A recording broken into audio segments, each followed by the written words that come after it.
आप सभी को मालूम होना चाहिए कि आपकी यूपी पुलिस के एग्जाम में साथियों 4 विषय पूछे जाएंगे। सामान्य हिंदी पूछी जाएगी, सामान्य ज्ञान पूछी जाएगी, उसके अलावा मैथ और रीजनिंग पूछी जाएगी। आप सभी को पता है साथियों 150 प्रश्न आपके एग्जाम में आएंगे। तो बात करें साथियों यानी कि सबसे पहले आप 37 प्रश्न देखेंगे हिंदी के, जैसे एग्जाम में पूछे जाते हैं। उसके बाद सामान्य ज्ञान के प्रश्न होंगे 38 साथियों, आपको दिखने वाला है आपके एग्जाम में वैसे प्रश्न आज की इस क्लास के माध्यम से आप लोग देखेंगे। तो क्लास में अगर आपने एंट्री कर दी है और आप चाहते हैं कि इस साल साथियों आपके बदन पर वर्दी हो, तो इस पूरी क्लास को एकदम घोल कर साथियों पी जाइएगा। आपका एग्जाम बहुत आसानी से क्रैक हो जाएगा। तो पहला प्रश्न आपकी स्क्रीन पर है कि हिंदी दिवस साथियों कब मनाया जाता है। देखिए, अगर आपसे यह पूछा जाए कि विश्व हिंदी दिवस कब मनाया जाता है, तो 10 जनवरी को साथियों विश्व हिंदी दिवस मनाया जाता है। लेकिन पूछा जाए सिर्फ हिंदी दिवस कब मनाया जाता है, तो 14 सितंबर को हिंदी दिवस मनाया जाता है। आंसर अगर आपका है बी, तो बिल्कुल करेक्ट है। उसके बाद देखिए साथियों कि अनुवाद में प्रयुक्त उपसर्ग कौन सा है। देखिए, अगर अनुवाद की संधि विच्छेद करें ना, तो दो शब्द साथियों निकल कर आएंगे, एक तो अनु निकल कर आएगा और एक वाद शब्द निकल कर आएगा। उपसर्ग पूछा गया है तो साथियों क्या हो जाएगा, अनु हो जाएगा। और अनु कौन से ऑप्शन में है, ऑप्शन नंबर डी वाले में, और जिनका आंसर यहां पर डी है तो बिल्कुल करेक्ट हो जाता है। अब उसके बाद देखिए साथियों कि निम्नलिखित में से शुद्ध शब्द कौन सा है, यानी कि पूजनीय साथियों कैसे लिखा जाता है, आपसे पूछा जा रहा है। तो जैसे आपका ऑप्शन नंबर सी में लिखा हो ना, पूजनीय ऐसे लिखा जाता है, तो आंसर आपका अगर है सी तो बिल्कुल करेक्ट है। उसके बाद देखिए कि घुड़सवार, यहां पर एक शब्द साथियों दिया गया है घुड़सवार, और पूछा जा रहा है कि ये कैसा शब्द है, ये ऋण शब्द है या योग ऋण शब्द है या यौगिक शब्द है या निरर्थक शब्द है। अगर बात करें साथियों यौगिक की ना, तो यौगिक एक तरीके से जोड़ से बना है, प्लस से बना है, कह सकते हैं एक तरीके से। तो जो दो शब्दों को साथियों जोड़कर शब्द बनाया जाए ना, तो उसको ही तो यौगिक शब्द कहेंगे। जैसे कि जब हम बात करते हैं घुड़सवार की, तो इसमें एक तरीके से दो ही तो शब्द हैं, एक तो घुड़ हो जाएगा और दूसरा साथियों सवार हो जाएगा। तो आपको कोई ऐसा शब्द दिखे साथियों जिसकी संधि विच्छेद हो सके और पूछा जाए वो कैसा शब्द है, तो वो हमेशा साथियों यौगिक शब्द जाएगा, यानी कि यौगिक शब्द की ही संधि विच्छेद हो सकती है। तो जिनका आंसर यहां पर कुल मिला के ऑप्शन नंबर सी था, तो बिल्कुल करेक्ट था। अब उसके बाद देखिए कि निम्नलिखित में से दीर्घ स्वर कौन। देखिए स्वर आप सभी लोग जानते होंगे, वॉवेल, छोटा आ बड़ा आ, ये छोटी बड़ी छोटा ओ बड़ो, ये सब सारे क्या हैं, ये सारे के सारे स्वर हैं साथियों, 11 स्वर हैं। अगर बात करें यहां पर पूछा गया है कि दीर्घ स्वर कौन सी है, जैसे कि बड़ा आ, छोटी ई, बड़ा ऊ, ये सारे क्या है साथियों, ये सारे दीर्घ स्वर हैं। और ऐसा कौन सा ऑप्शन में है साथियों, तो ऑप्शन नंबर बी में है। तो जिनका आंसर यहां पर ऑप्शन नंबर बी के साथ है, तो बिल्कुल करेक्ट है। अब उसके बाद देखेंगे साथियों, जिन लोगों ने भी चैनल को सब्सक्राइब ना किया हो, तो चैनल को सब्सक्राइब कर लीजिए, बेल आइकन पर क्लिक कर लीजिए। और अगर साथियों वीडियो आपको पसंद आ रही है ना, तो वीडियो को एक बार शेयर भी कर दीजिएगा, लेकिन अभी नहीं, वीडियो पूरा देखने के बाद, यानी कि सबसे पहले ज्ञान आपके पास होना चाहिए, उसके बाद आपके मित्र के पास। चलिए, तो निम्नलिखित में से शुद्ध शब्द साथियों कौन सा है। तो मैं अगर आपसे ये कहूं कि जिजीविषा मुझे लिखकर बताइए, तो जिजीविषा आप कैसे लिखोगे, जैसे आपका ऑप्शन नंबर डी में लिखा हुआ है। उसके बाद देखिए साथियों कि कौन सा शब्द अहि का पर्यायवाची नहीं है। देखिए, अहि का मतलब की अगर बात करें ना, अहि का मतलब होता है साथियों सांप। अहि का मतलब क्या होता है, अहि का मतलब होता है साथियों सांप। तो सांप हम लोग उरग को भी कहते हैं, सरीसृप को भी कहते हैं, पवनाश को भी कहते हैं, लेकिन सिंधुर को नहीं कहते हैं। अब नहीं कहते हैं तो ये साथियों अहि का पर्यायवाची नहीं होगा। अहि का मतलब मैंने आपको बता दिया है, सांप होता है। उसके बाद देखिए साथियों के निम्नलिखित में से तत्सम शब्द कौन सा है। देखिए, तत्सम शब्द और तद्भव शब्द दो प्रकार के शब्द, लेकिन जब हम बात करें साथियों, हम लोग जो अपनी रोजमर्रा के जीवन में तद्भव शब्दों का इस्तेमाल करते हैं, तत्सम शब्दों का इस्तेमाल बिल्कुल कम या ना के बराबर करते हैं। तो कान शब्द का इस्तेमाल करते हैं हम अपने रोजमर्रा के जीवन में कि मेरे कान में खुजली पड़ रही है, या मेरे कान में जो है ना कुछ पानी सा चला गया है, तो ये तद्भव शब्द हो जाएगा। मैंने आपको बताया कि तद्भव शब्दों का इस्तेमाल हम करते हैं, जीभ शब्द का भी इस्तेमाल करते हैं, अगर बात करें दांत शब्द का इस्तेमाल करते हैं, लेकिन हम मुख शब्द का इस्तेमाल बहुत कम या ना के बराबर करते हैं। तो जिन शब्दों का इस्तेमाल बहुत कम या ना के बराबर किया जाए, वही आपके तत्सम शब्द हैं। ये मेरी ही बनाई हुई साथियों ट्रिक है, ये आपको ध्यान रखना है। आंसर आपका जाएगा सी के साथ। राकेश पढ़ता है, ये कैसा वाक्य है आपसे पूछा जा रहा है। साधारण वाक्य है, संयुक्त वाक्य है या मिश्रित वाक्य है, बताइए। साथियों वाक्य है यानी कि साधारण वाक्य आपका राइट आंसर हो जाता है। उसके बाद देखिए कि बहुज्ञ शब्द का सही मतलब क्या है।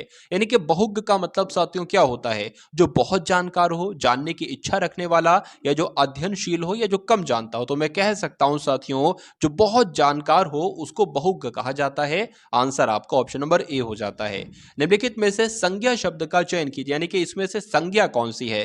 देखिए अगर बात करें संज्ञा, आपको मालूम होना चाहिए किसको कहा जाता है। अगर किसी भी आदमी का नाम है या किसी लड़के का नाम है, कोई भी नाम है वो संज्ञा होगा।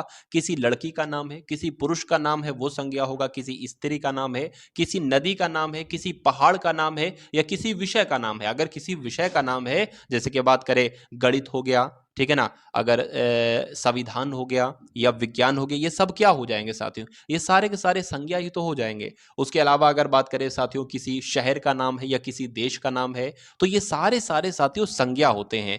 तो मैंने आपको साथियों साथ में यह भी बताया था कि अगर किसी विषय का नाम आ जाए और पूछा जाए संज्ञा कौन सा है, तो जो विषय का नाम होगा, लड़का लड़की का नाम होगा, सब कुछ मैंने आपको बता दिया। तो कुल मिला के अगर बात करें विषय का नाम इसमें से है भूगोल, और भूगोल एक संज्ञा है। उसके बाद देखिए सिर से पानी गुजर जाना, ये एक मुहावरा है, और इस मुहावरे का मतलब क्या होता है ये आपसे पूछा जा रहा है।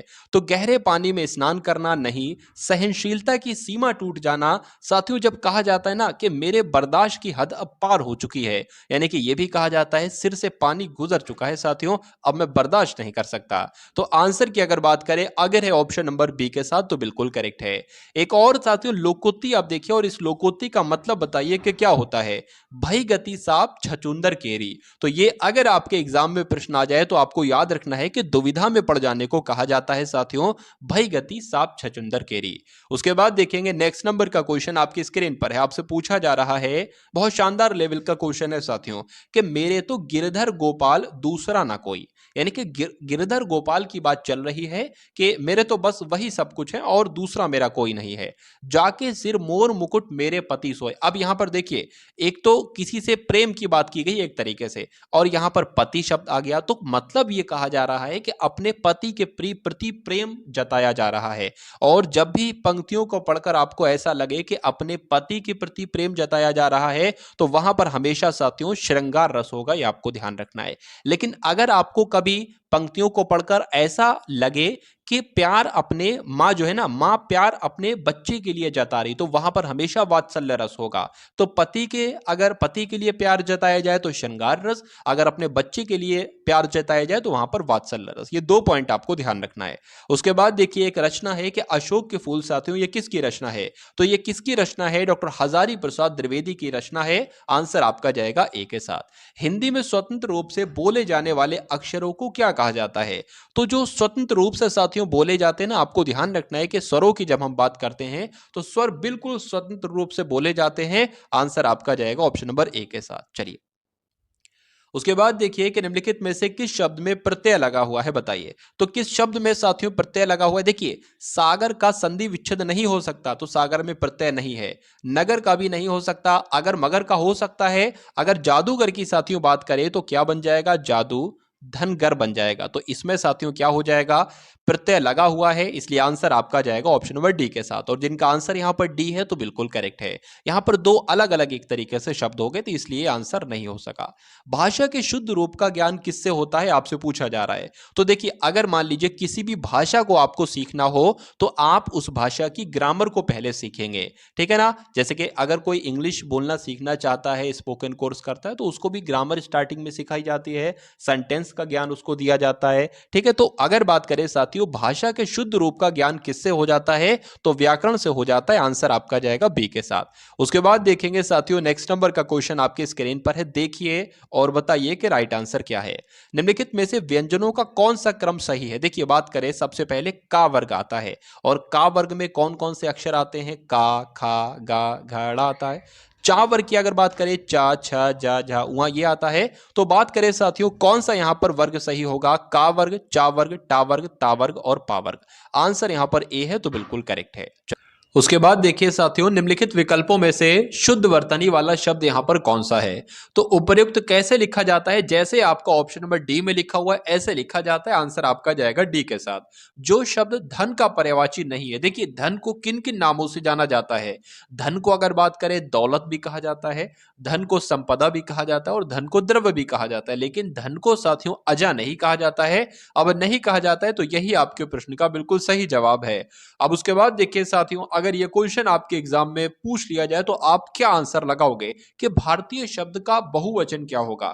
तो भारतीय शब्द का बहुवचन की अगर बात करें, भारतीयों होगा या भारतीयों होगा या भारतीयों होगा, तो कौन सी मात्रा लगेगी साथियों? ता में बड़े ई की मात्रा लगेगी। आंसर आपका जाएगा ऑप्शन नंबर ए के साथ।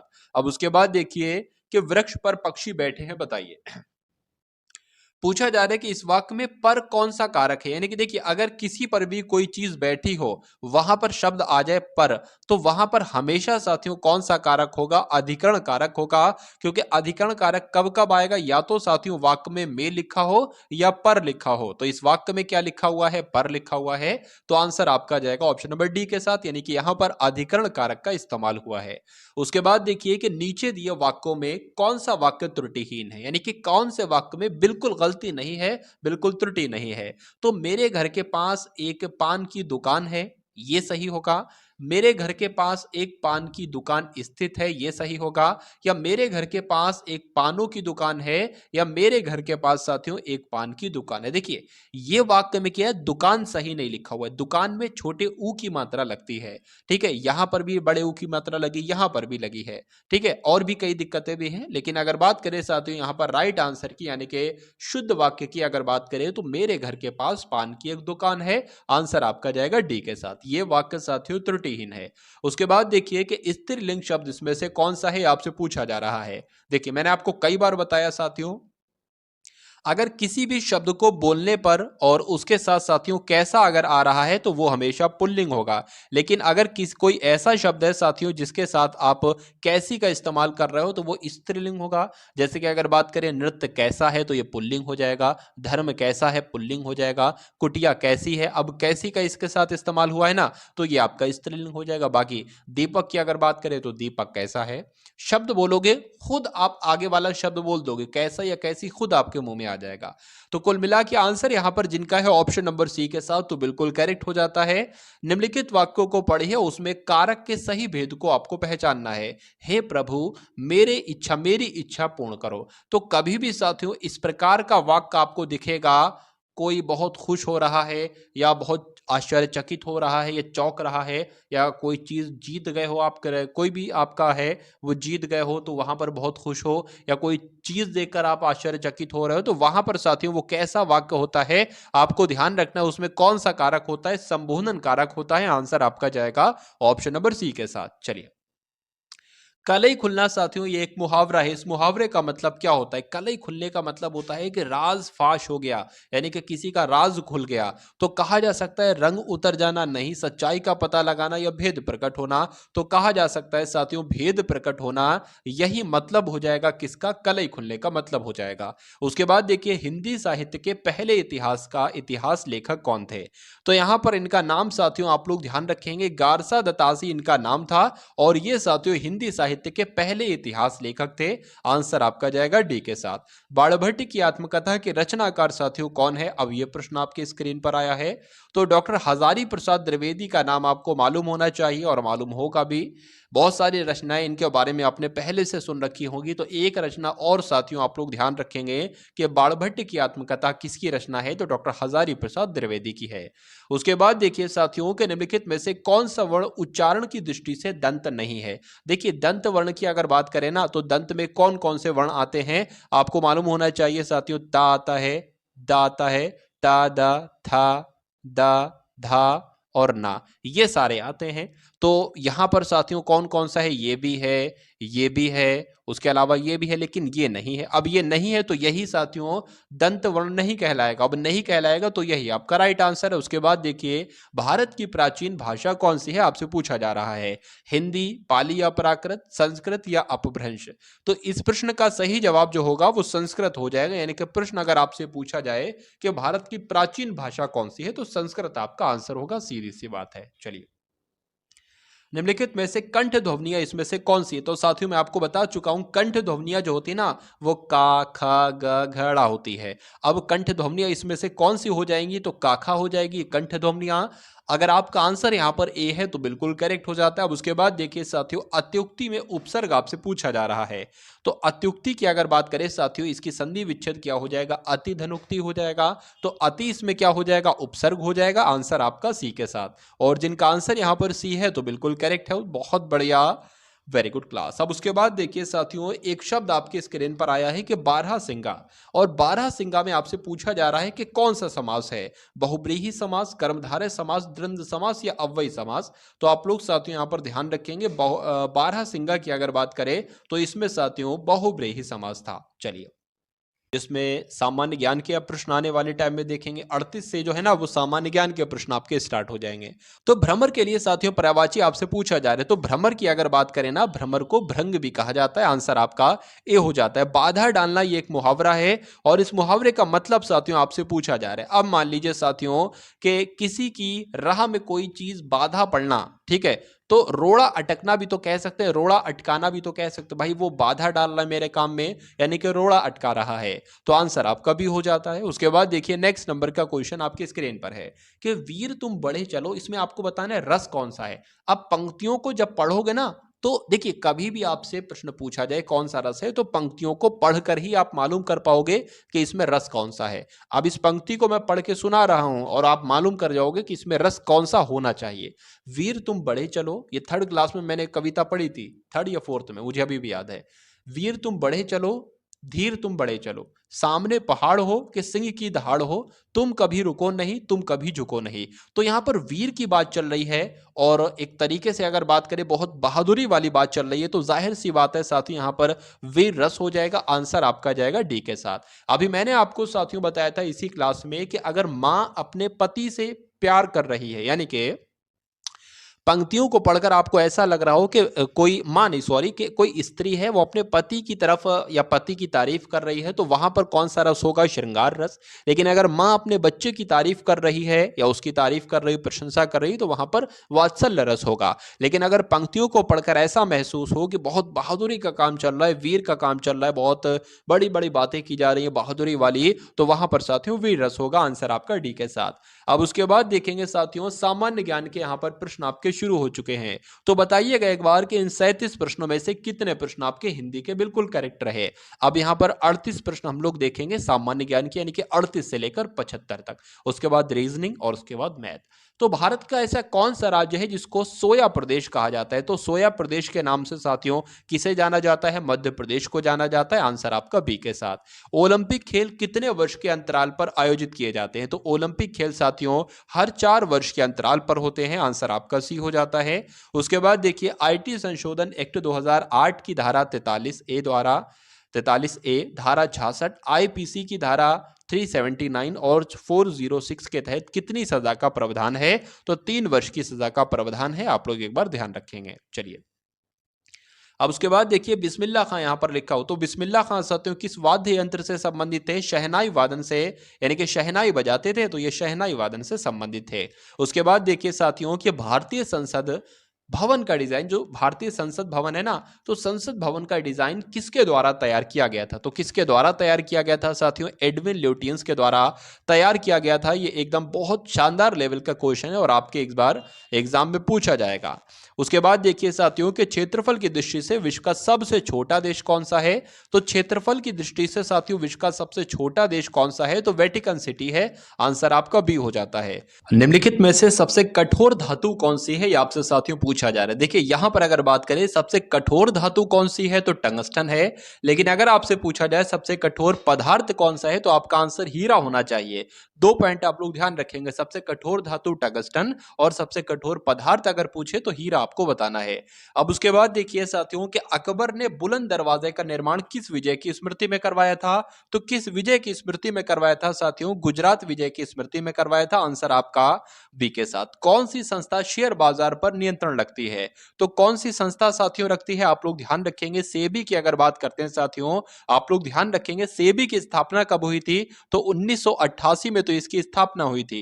और सेबी का क्या काम होता है, तो ये शेयर बाजारों पर साथियों नियंत्रण रखती है। चलिए, राष्ट्रीय खेल दिवस साथियों कब मनाया जाता है? राष्ट्रीय खेल दिवस की अगर बात करें तो आपको ध्यान रखना है 29 अगस्त को राष्ट्रीय खेल दिवस मनाया जाता है, इसलिए आंसर आपका बी जाता है। भारतीय संसद का कौन सा सदन निम्न सदन कहलाया जाता है? अगर बात करें साथियों, देखिए उच्च सदन यहां पर अगर आपसे पूछा जाता है तो राज्यसभा आप बताते हैं, लेकिन निम्न सदन आपसे पूछा जाए साथियों तो लोकसभा आपको बताना है। इसलिए जिनका आंसर यहां पर ऑप्शन नंबर ए है तो बिल्कुल करेक्ट है। उसके बाद देखिए कि अंग्रेजों ने भारत में व्यापार करने के लिए कौन सी कंपनी का निर्माण किया था? तो कौन सी कंपनी का निर्माण किया था साथियों? ईस्ट इंडिया कंपनी का निर्माण किया था, ये आपको मालूम होना चाहिए। अब उसके बाद देखिए कि एक पुस्तक है साथियों जो आपके एग्जाम में बहुत पूछी जाती है। चलिए, कि गीतांजलि साथियों किसकी रचना है बताइए? तो गीतांजलि किसकी रचना, और गीतांजलि के लिए उनको आपको ध्यान रखना है नोबेल पुरस्कार भी दिया गया था। तो रविन्द्रनाथ टैगोर की रचना है गीतांजलि और इसके लिए इनको नोबेल पुरस्कार भी दिया गया था, ये आप लोग ध्यान रखेंगे। अब उसके बाद देखिए, ओजोन परत निम्न में से किसके कारण नष्ट हो रही है?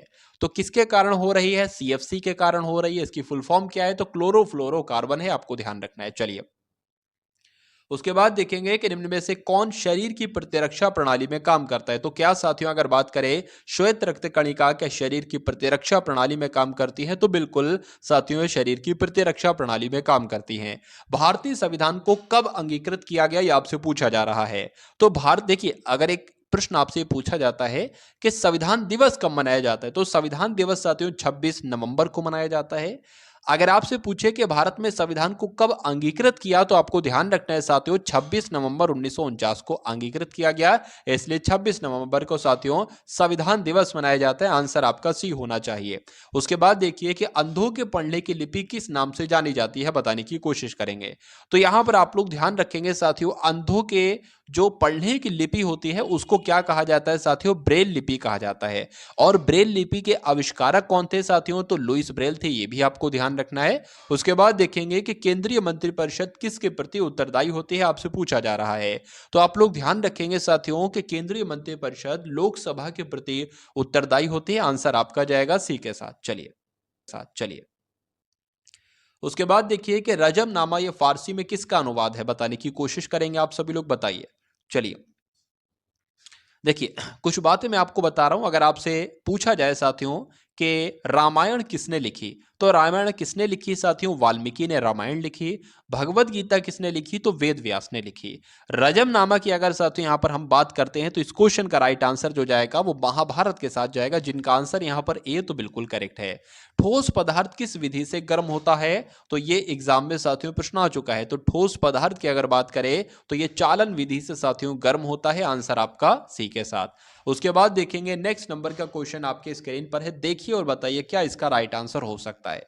चलिए, तो साथियों वीडियो को लाइक कर दीजिएगा और एक प्यारे से कमेंट के माध्यम से आप सभी लोग बताइएगा कि क्लास आपको कैसी लग रही है, और इस क्लास में अगर कुछ कमी आपको लग रही है, इसमें कुछ सुधार की जरूरत है, तो सुधार के बारे में भी आप मुझे जरूर बताइएगा कमेंट सेक्शन में, ठीक है ना। चलिए, तो निम्न में से किसे डॉक्टर भीमराव अंबेडकर ने संविधान का हृदय और आत्मा कहा? तो बहुत बड़ी बात साथियों ये कही है, भीमराव अंबेडकर जी ने बहुत बड़ी बात कही है कि संविधान का हृदय और आत्मा किसे बताया है? तो संवैधानिक उपचारों के अधिकार को साथियों बताया है संविधान का हृदय और आत्मा।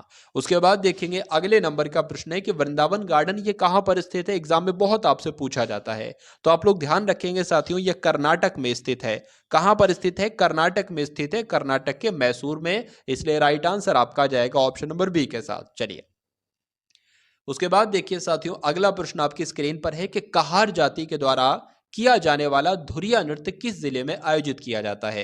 तो कहां पर आयोजित किया जाता है साथियों? बुंदेलखंड में आयोजित किया जाता है। और उसके अलावा आपको ये ध्यान रखना है कि धुरिया नृत्य साथियों अगर बात करें किसके द्वारा किया जाता है, कौन सी जाति करती है? तो कहार जाति करती है धुरिया नृत्य। और कहां पर किया जाता है? तो बुंदेलखंड में किया जाता है। डायनामो की अगर बात करें तो डायनामो साथियों किसको किस में परिवर्तित करता है, आपसे पूछा जा रहा है। तो डायनेमो की अगर बात करें तो ये यांत्रिक ऊर्जा को विद्युत ऊर्जा में परिवर्तित करता है। आंसर आपका जाएगा ऑप्शन नंबर सी के साथ, और जिनका आंसर यहां पर सी है तो बिल्कुल करेक्ट है। जिले में आपराधिक प्रशासन का प्रमुख इनमें से कौन होता है? तो आप लोग ध्यान रखेंगे साथियों कि जो जिला मजिस्ट्रेट होता है यही जिले में आपराधिक प्रशासन का प्रमुख होता है। उसके बाद देखिए कि उत्तर प्रदेश राज्य में न्यायपालिका के गठन के लिए किसी नगर की जनसंख्या कम से कम कितनी होनी चाहिए? तो कम से कम साथियों कितनी होनी चाहिए? 40,000 होनी चाहिए। इसलिए राइट आंसर आपका सी हो जाता है। भारत का सरकारी दस्तावेज साथियों अगर बात करें तो भारत का सरकारी दस्तावेज जो तथ्यों सहित प्रकाशित किया जाता है उसको क्या कहा जाता है? तो उसको साथियों श्वेत पत्र कहा जाता है हिंदी में, लेकिन इंग्लिश की बात करें तो व्हाइट पेपर कहा जाता है। आपको ध्यान रखना है, आंसर आपका जाएगा बी के साथ। भाई बहुत बढ़िया, वेरी गुड क्लास। चलिए अगर बात करें साथियों यहाँ पर आप लोग इस साल वर्दी लेना ही लेना चाहते हैं, क्यों? क्योंकि जो 60,000 वैकेंसी साथियों यूपी पुलिस की आएगी, मुझे नहीं लगता कि ये अब वैकेंसी आपको आने वाले टाइम में बहुत जल्द देखने को मिलेगी, क्योंकि 2018 के बाद 2023 में ये वैकेंसी आई, 2024 में वैकेंसी आई, तो लगभग 5 साल के आसपास हो गया। तो क्या अब 5 साल बाद आप वेट कर पाओगे, या आपकी ये भी तो है कि एज भी होना मुश्किल है? अभी तो आयु में छूट आपको दी गई है, ठीक है? तो बहुत सारे ऐसे कैंडिडेट्स होंगे जो आयु में छूट की वजह से फॉर्म भर पाए होंगे। और अगर साथियों इस बार आपकी जॉब नहीं लिखी तो ये समझ लीजिए बहुत समय बाद वैकेंसी आएगी, जब तक आपकी आयु भी निकल जाएगी। तो मेरी मानिए, इस बार इतनी मेहनत कर दीजिए, इतना दिन और रात एक कर दीजिए, इतनी पढ़ाई कर लीजिए, लेकिन स्मार्ट तरीके से। स्मार्ट तरीके से इतनी पढ़ाई कर लीजिए कि यूपी पुलिस की जो फाइनल लिस्ट हो उसमें एक नाम आपका भी हो, रोल नंबर आपका भी हो, मैं ये चाहता हूं। और ये साथियों तभी सफल होगा जब आप इस चैनल से बिल्कुल टच में रहेंगे, यानी कि जो भी साथियों मैं क्लास यहां पर डालता हूं इस चैनल के माध्यम से आपको, और उस क्लास के पीछे साथियों बहुत मेहनत होती है, स्थान पर है। भारतीय पेट्रोलियम संस्थान ये कहां पर स्थित है? तो ये तो साथियों उत्तराखंड के देहरादून में है, इसलिए आंसर आपका बी के साथ जाएगा। गंगटोक साथियों कहां की राजधानी है, किस राज्य की राजधानी है? तो सिक्किम की राजधानी अगर आपसे पूछे तो गंगटोक आपको बताना है। भारत के किस उद्योग को गोल्डन फाइबर कहा जाता है? तो गोल्डन फाइबर साथियों अगर बात करें ना, तो ये जूट उद्योग को क्या कहा जाता है? गोल्डन फाइबर कहा जाता है। आंसर आपका जाएगा बी के साथ भी। बहुत बढ़िया, वेरी गुड क्लास। निम्नलिखित में से कौन दीन बंधु के नाम से जाना जाता है? तो किसे दीन बंधु के नाम से जाना जाता है? सी एफ एंड्रूज को दीन बंधु के नाम से जाना जाता है। उत्तर प्रदेश में स्कूल ऑफ पेपर टेक्नोलॉजी निम्न में से ये कहां पर स्थित है? आपसे पूछा जा रहा है। लखनऊ, इलाहाबाद, सहारनपुर या गोरखपुर? तो आप लोग ध्यान रखेंगे साथियों, सहारनपुर में है ये, यानी कि स्कूल ऑफ पेपर टेक्नोलॉजी